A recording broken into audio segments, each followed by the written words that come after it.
नमस्कार, आप देख रहे हैं सन भारती न्यूज़ और सन भारती न्यूज़ की टीम इस वक्त आपको गुठनी नगर पंचायत से लगातार हर अपडेट प्रत्येक जनता तक पहुंचाने का प्रयास करिए। इस वक्त हम आपको बता दें कि नगर निकाय चुनाव काफ़ी नज़दीक है और चुनावी सरगर्मियां भी तेज़ है। हालांकि इस चुनाव को देखते हुए प्रत्याशी तो बहुत सारे हैं, लेकिन हमारी टीम उनमें से जो चर्चित चेहरे हैं उनसे मिल रही है और ये जानने का प्रयास करें कि इस बार चुनाव लड़ने का कारण क्या हुआ। साथ ही साथ आम जनता से मिलकर उनकी समस्याओं के बारे में जानने का भी प्रयास किया जा रहा है, क्योंकि जनता जिन जनप्रतिनिधियों को 5 वर्षों का समय दी थी वो समाप्त है और सभी प्रतिनिधि से प्रत्याशी तमाम लोग जनता की अदालत में खड़े हैं। तो इसी क्रम में हमारी मुलाकात रंजना देवी जो कि वार्ड पार्षद पद के प्रत्याशी है और उनके पति हमारे साथ मौजूद है हेमंत कुमार दुबे, जो एक युवा चेहरा होने के साथ साथ क्षेत्र में समाजसेवी के तौर पे भी जाने जाते हैं। तो सबसे पहले हम आपको उनसे मिलवाना चाहेंगे। बहुत बहुत स्वागत है सर आपका। सन भारती को भी बहुत बहुत धन्यवाद। हम कीमती समय निकाल कर हमसे बात करने के लिए, ये जानने के लिए कि इनसे मिलकर बात करने में हमारी बहुत सारी माने पहल हो सके और हमको इस लायक समझे कि भाई उनसे बात किया जा सकता है, इसके लिए आपका धन्यवाद। तो जैसा कि सर आपका चुनाव पहला है, राजनीति में कदम रखने का कारण क्या हुआ?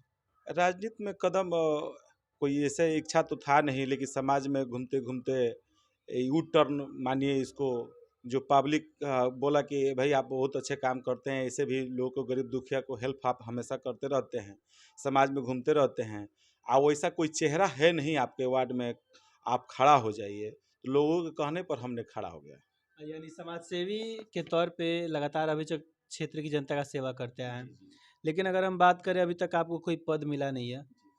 हालांकि क्षेत्र में समस्याएं निरंतर बढ़ती जा रही है, जिसका मेन कारण है करप्शन जो लगातार बढ़ते जा रहा है नगर पंचायतों में। आपके क्षेत्र में फिलहाल जनसंपर्क के दौरान मूलभूत समस्याएं किस तरह की सामने आ रही हैं? देखिए, मूलभूत समस्या तो होगा जब युवा चेहरा को मौका दीजिएगा, शिक्षित लोगों को चेहरे को मौका दीजिएगा, जो पढ़े लिखे शिक्षित मिलेंगे, उम्मीदवार मिलेंगे, तो उनको कागज पत्र हर चीज़ का नॉलेज होगा, तो आपके क्षेत्र में, आपके समाज में विकास वो करेंगे ही। जब आप शिक्षित चेहरा चुनिएगा नहीं, जिसके बारे में कोई जानकारी तक नहीं है, वो क्या काम करेगा? तो इसलिए पहले अपने क्षेत्र के जनता से निवेदन ही है कि पहले आप अपने उम्मीदवार को चुनें, आप अपना वोट करें। और बहुत सारी समस्या है हमारे यहाँ। वार्ड नंबर 2 में जल जमाव लगभग आज 3-4 साल से लगा हुआ है। आज तक कोई प्रतिनिधि वहाँ पर कोई देखने नहीं गया, न कोई काम किया। समाज में रहते हुए उसी क्षेत्र के, अरे आज तो नगर निगम हो गया, पहले मुखिया थे, तो आज तक उस वहाँ पर कोई विकास के कामें नहीं किए। आज हमारे वार्ड में वो पड़ रहा है, सबसे पहले जल जमाव वाला काम उसको निपटाएंगे कि भाई जल जमाव ना हो, उससे तमाम सारी बीमारियां हो रही है उस एरिया में। आज़ादी के बाद आज जितने वर्ष हो गए भारत देश आज़ाद हुए, लेकिन जनता आज भी कॉमन समस्याओं से, जैसे कि जल निकासी की समस्या, सरकार की जो योजना है उन तक नहीं पहुंच पा रही है, इन्हीं तमाम समस्याओं से जूझ रही है। इसके लिए किन्हें जिम्मेदार माना जाए, जनता को या फिर जनप्रतिनिधि को? देखिए, कहीं न कहीं तो थोड़ा-सा जनता को भी देखना चाहिए कि इस जनप्रतिनिधि को चुने जो हमारे समाज में मौका दे, वो हमारे बीच रहे। वैसे लोगों को चुन दीजिएगा कि उसके पास समय ही ना मिले, वो अपने काम में व्यस्त रहे। हैं? बहुत सारे लोग हैं जिनके पास मौका है ही नहीं, समाज में उनके रहने का, घूमने का तो मौका ही नहीं है।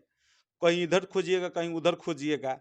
उसको चुनिए जो आपके बीच हो, जो तुरंत आपको मिले। एक कॉल पर रात में 12 बजे रात में कॉल कीजिए, अगर आपके द्वार पर अगर हाज़िर ना हो, तो वो नेता कैसा? तो अगर हम बात करें इस चुनाव को देखते हुए, हालांकि प्रत्याशी काफ़ी सारे हैं, लेकिन इस लड़ाई में अभी खुद को कहाँ देख रहे हैं और समर्थन किस तरह का मिल रहा है? समर्थन तो माने जनता के समर्थन के आधार पर ही तो हम खड़े हुए हैं। जनता का अपार समर्थन के हिसाब से ही हम चुनाव में खड़े हुए हैं। हम अपने आप को देख रहे हैं कि 20 तारीख को ईवीएम में पता चलेगा, जब काउंटिंग होना शुरू होगा, तो उस समय पता चलेगा कि जनता हमको कितना प्यार की। लड़ाई में कोई सामने दिख रहा है? नहीं, लड़ाई में कोई सामने कुछ नहीं है। जनता अगर आपको मौका देती है, हालांकि जैसा कि आपका कहना है कि अभी तक उस लायक जनप्रतिनिधि नहीं आया जिसकी वजह से हमारा क्षेत्र आज भी इतना पिछड़ा हुआ है, लेकिन जनता अगर आप पे विश्वास जताती है तो प्राथमिकता क्या होगा इस वार्ड के लिए? इस वार्ड के लिए सबसे पहले शिक्षा पर काम करेंगे हम। कोई भी जो व्यवस्था है शिक्षा पर, स्वास्थ्य पर काम करेंगे हम, जल जमाव पर काम करेंगे, सार्वजनिक शौचालय पर काम करेंगे, बूढ़ा पेंशन पर काम करेंगे। बहुत सारे लोग हैं जो आज भी हमारे वार्ड में जिनके पति लगभग 2 साल से 3 साल से मर गए हैं, आज तक उनको बूढ़ा पेंशन नहीं मिल रहा है, विधवा पेंशन नहीं मिल रहा है, बूढ़ा पेंशन नहीं मिल रहा है। तो अगर हम वैसे बात लोगों पर करें काम किया जाएगा। आम जनता के बारे में, तो उनका साफ तौर पे कहना है कि चुनाव से पहले जिस तरह प्रत्याशी आते हैं, वादे करते हैं, लेकिन निभाने में कोई सक्षम नहीं हो पाता है, जिसकी वजह से आज हमारा क्षेत्र इतना पिछड़ा हुआ है। तो क्या जनता अगर आप पे विश्वास करती है, तो क्या ये संभव है? हम तो जनता के बीच में ही रहे हैं, लेकिन राजनीति में नहीं रहे हैं, राजनीति नहीं किए हैं। हम ये रहे हैं कि कोई कोई समस्या रहा है तो काम किए हैं। अब तो हमको फ्री एजुकेशन 1 से लेकर 10वीं तक ट्यूशन फ्री हमको दे देना है, एम्बुलेंस की सुविधा हमको दे देना है। हमारे यहाँ 1 से 10 तक के जो भी बच्चे होंगे, वो फ्री 2 घंटा ट्यूशन सेवा हम देंगे, एम्बुलेंस सेवा देंगे। हरियाली मिशन के साइड में पेड़-पौधा वाला जो स्कीम है, वो भी लगवाएँगे। बेटी बचाओ, बेटी पढ़ाओ की स्कीम के तहत जो बेटियों का जो शादी होगा, उसमें 5100 से लेकर 10,000 ₹1 तक का योगदान मेरे अपने पॉकेट से होगा। अगर उस तरह का व्यवस्था होता है तो हम करेंगे, करते आ रहे हैं आज भी, फिर भी करेंगे हम, आगे भी करते आ जीत रहे हैं। के कितने समय बाद ये तमाम अंतर दिखाई देने लगा है बाकी वार्डों से आपके वार्ड में? जीत के तो हमको लग रहा है कि 90 दिन बाद हमारे वार्ड में आप आइए और 90 दिन बाद पूछिए कि बाबा आप क्या काम किए हैं? इससे पहले क्या था? 90 दिन बाद आइए, 90 दिन बाद उसका रूपरेखा देखिए। यानी बदलाव नजर आने लगा। नज़र आने लगेगा। तो अंत में अपने चुनाव चिन्ह को लेके यहाँ की जनता से क्या अपील है? जनता से कहेंगे घर से निकले, वोट करें, वोट करना आपका अधिकार है। वोट करिए, वोट करेंगे तभी पता चलेगा कि कोई कितना पानी में है, क्या है। आप उसी को चुनें जो आपके बीच में हमेशा रहता हो, आपके दुख-सुख में खड़ा हो, ना कि किसी के ज़ोर ज़बरदस्ती बहकावे और दारू, शराब और मुर्गा मछली के चक्कर में ना पड़े। आप अपने दिमाग को शांत करके अपने मन में विचार करें, दिल में रखें कि हम किस जनप्रतिनिधि को चुनें कि भविष्य में हमारे लिए काम आवे। वैसे चुनाव चिन्ह। जनप्रतिनिधि को चुना है। हमारा चुनाव चिन्ह है जहाज छाप 4 नंबर पर है। चलिए, तो हमारी बात अभी हेमंत जी से हो रही थी, जिनका साफ तौर पे कहना है कि क्षेत्र में समस्याएं तो निरंतर बढ़ती जा रही है, लेकिन जनता का जिस तरह से समर्थन मिल रहा है, वो आने वाले 2 से 4 दिन में ये तय होगा कि जनता अपना सत्ता किनके पक्ष में दे रही है। हालांकि यहाँ पे इनके सहयोगी कुछ लोग मौजूद है, क्षेत्र की जनता मौजूद है, हम उनसे ही बात करना चाहेंगे। चाचा, नाम क्या होगा आपका? मेरा नाम व्यास मिश्रा है। निवास स्थान? मिसरौली घर है। उम्र तो काफ़ी हो गया, राजनीति बहुत देखे होंगे।